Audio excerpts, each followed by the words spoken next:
Bonjour à tous, aujourd'hui présentation de la 1022 de chez Ruger. On va parler du 22 semi-automatique dans le survivalisme et en fin de vidéo, on va poser une question à la chaîne Nico Firearm. Qu'est-ce qu'ils ont tous là à me poser des questions? Ça va être le moment de poser la question à Nico de la chaîne Nico Firearm. Nico, je voudrais savoir si tu as des choses à nous apprendre concernant cette arme que tu connais sûrement. Est-ce que tu as un point de vue particulier en ce qui concerne la 22 semi-auto dans le domaine du survivalisme?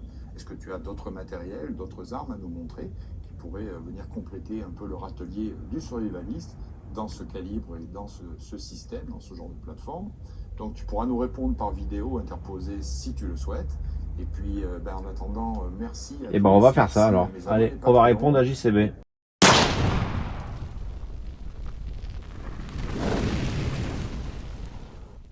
Donc JCB, le 22 long rifle semi-automatique.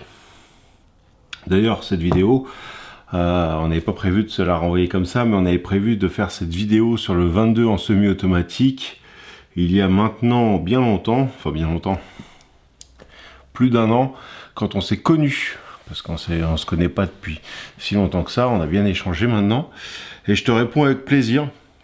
Ceux qui connaissent pas la chaîne de JCB, déjà, je vous la mets dans l'angle. Donc, allez voir sa chaîne. Vous savez, on a déjà fait plusieurs lives ensemble, tout ça. Je connais bien la 1022. Je n'en ai pas. Moi, j'ai un AR15, type AR15, mais en 22. Le problème va être la législation, mon cher. Car toi, tu as un 10 coups semi-automatique avec l'équivalent de notre catégorie C chez nous, c'est-à-dire avec une simple licence. 10 coups, c'est déjà bien. Car moi, ma catégorie C, une 10-22, on va dire, on va partir sur la 10-22, parce que j'ai une autre catégorie C qui va être en 222. Mais si je veux une 10-22 en catégorie C, donc avec la législation identique à ce que tu as toi, elle va être en 3 coups. Ouais, 3 coups. 3 comme un fusil de chasse, parce que justement, c'est considéré comme un fusil de chasse, et donc 3 coups. Pour avoir 10 coups, il faut que ce soit un rechargement manuel. En semi-automatique, c'est forcément 3 coups en catégorie C. Donc effectivement, après, vu qu'on passe en catégorie B, on a le droit au chargeur de 10, au chargeur de 20 et au chargeur de 30. 30 en 22, parce que la législation française est encore un petit peu spécifique. On n'a pas le droit, c'est en catégorie A. C'est pareil, je mets des guillemets parce que c'est catégorie A, mais on peut quand même avoir les chargeurs si on a une autorisation. Bon bref, c'est un peu tordu, mais c'est pas grave, on va parler de la 22 ici, 22 semi-auto. On peut avoir des chargeurs de 30 coups tout à fait légalement avec notre fusil semi-automatique. Ça pose pas de notre carabine semi-automatique, ça pose pas de problème. Mais c'est de la catégorie B, demande d'autorisation, renouvellement tous les 5 ans, beaucoup de papiers, l'équivalent de vos... je sais plus le terme que vous avez vous, mais ceux qui sont un peu plus surveillés, ceux qui sont un peu plus moins faciles à avoir, comme ce que les pistolets, les revolvers chez vous par exemple. Tu vois, c'est le même principe. Donc à choisir entre une 10-22 qui va être en catégorie B ou un AR15 en 223 qui va être en catégorie B, quitte à faire les mêmes papiers pour... alors c'est pas le même prix effectivement, mais là par exemple mon AR15 en 22, il m'a coûté 400 balles d'occasion, avec une volée de chargeurs silencieux et tout ça et tout ça. Je vous mets une petite vidéo.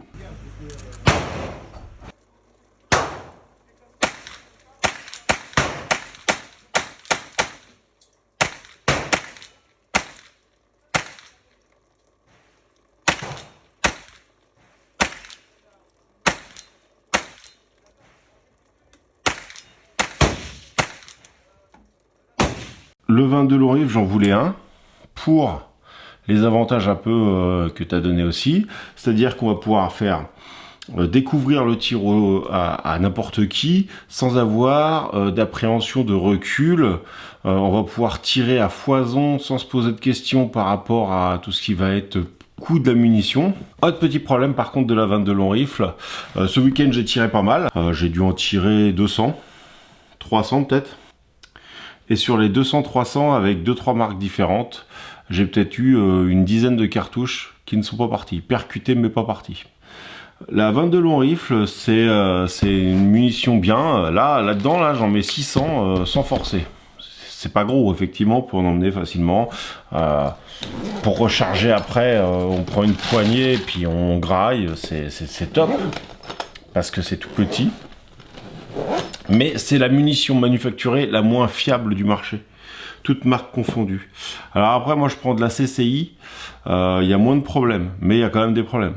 Si tu veux vraiment pas de problème, tu vas prendre CCI Minimag, et là elles sont vraiment bien soignées, elles sont vraiment bien stockées dans les boîtes et tout ça, pour pas être ennuyé. C'est pas dit que j'ai déjà eu une fois ou deux une Minimag qui partait pas, c'est beaucoup plus rare, mais ça arrive quand même. Donc c'est pas la panacée. Ensuite pour la défense, parce que tu parles de défense dans ta vidéo, le 22, alors attention, là on arrive sur un terrain méga glissant, il y a Volwes, Code Renault, tout ça, ils se sont fait des bisous à propos de ce sujet-là. Je ne suis pas un spécialiste de la défense personnelle, j'en parle, j'analyse, je peux parler aussi balistique et autres. Je suis plus du côté Renault, moi, de la force, dans le sens où, vu que de toute manière les autorisations vont être les mêmes et on va nous faire chier pareil, quitte à avoir quelque chose pour se défendre, je prioriserai pour monsieur et madame tout le monde, on va dire, peu habitué aux armes, parce que c'est pareil, un AR, faut savoir s'en servir. Je prendrai plutôt un calibre 12. Et je pense que tu n'es pas loin d'être de mon avis aussi.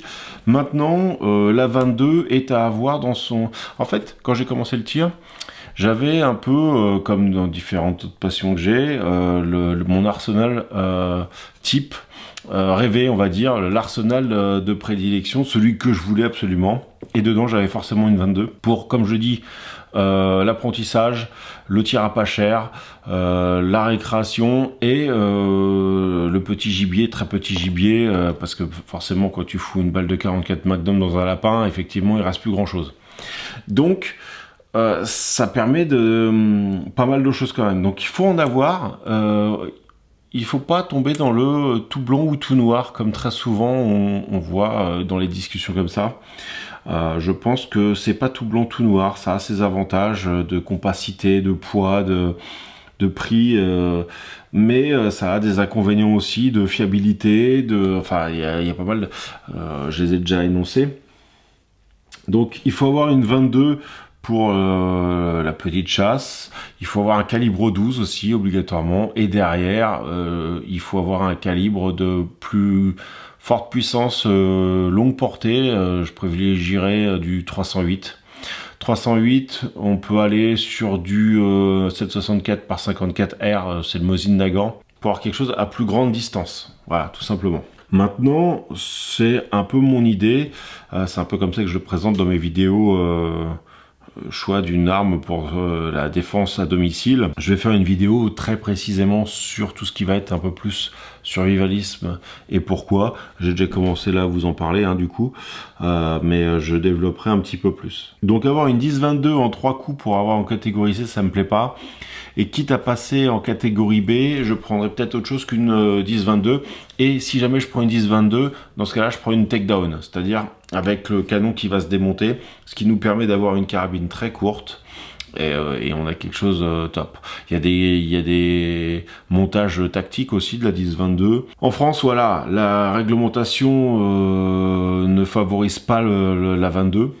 Alors que chez vous, le 12 et la 22, c'est pas mal parce que vous pouvez avoir du semi-auto, du pompe et des choses comme ça assez courts. Nous, on peut pas. Dessus, pour la 22, j'y ai monté un point rouge avec un magnifieur.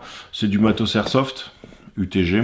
Ça va bien parce que ça n'a pas plus de recul qu'un blowback airsoft, pas beaucoup plus. Et on arrive à avoir une précision à 50 et 100 mètres. Je suis dans un gong, donc ça me va. Moi, ça me suffit. Et assez rapide en répétition et tout ça. Ça s'enraye pas. Ça se règle. Il y a un réglage aussi pour justement le rechargement. Ça peut poser de problème parce que comme tu l'expliquais, la 22, il y a plusieurs forces. Alors que si c'est une 22 à verrou, on n'a pas de problème. Par contre, en semi-automatique, c'est assez tendancieux. J'ai aussi un pistolet en 22. Tout ne passe pas forcément dedans. Alors que là, celui-là, il avale quand même assez bien tout. Et on peut régler sinon le rechargement, justement le recul, pour pouvoir réarmer correctement les munitions. Ça s'encrasse très vite la 22, donc il faut vraiment nettoyer. Là j'ai tiré peut-être 300 cartouches et à la fin je commençais à avoir des incidents de tir alors qu'avec les mêmes cartouches au début j'en avais pas. Donc clairement il va falloir que je le nettoie. Mais sinon à part ça c'est fun et ça coûte rien, donc pourquoi s'en priver? Voilà ma réponse. En 22 long rifle, je privilégierais un levier de sous-garde avec petit chargeur.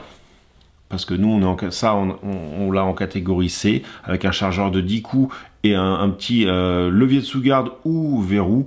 Ça va aller très très bien. Voilà. C'est même mieux. On a aussi de la 22 à pompe, en 10 coups, pareil. En termes de rechargement, tout ça, pour la chasse, ça va être mieux qu'un verrou ou la pompe, je pense. Enfin, ça, c'est à l'usage et à chacun de voir. Moi, on m'a dit, la pompe, attention, c'est moins bien que le verrou et ainsi de suite. J'ai fait des tirs au Wyoming et ça posait pas de problème. Je pouvais tirer au 222 et remettre. On voit d'ailleurs, c'était avec un laser, donc on voit que ça sort pas trop du gong. Je peux aligner plusieurs tirs assez rapidement. J'espère avoir répondu à ta question. Si d'autres personnes ont des questions, n'hésitez pas à les poser. J'en profite pour vous remercier. On est bientôt 15 000 sur la page. À l'heure de cette vidéo, on n'y est pas encore, mais je pense que quand elle sera publiée, on y sera. Il manque une dizaine ou une vingtaine. Merci à tous. Merci à mes Patreons. On est à plus de 40 déjà sur Patreon. C'est grâce à vous aussi que je peux m'équiper et améliorer mon matos. Merci à tous mes collègues, on va dire, à JCB, à Pascal Breaking. On a fait des vidéos ensemble, ou des lives ensemble, ça nous permet de nous faire connaître et tout, c'est cool.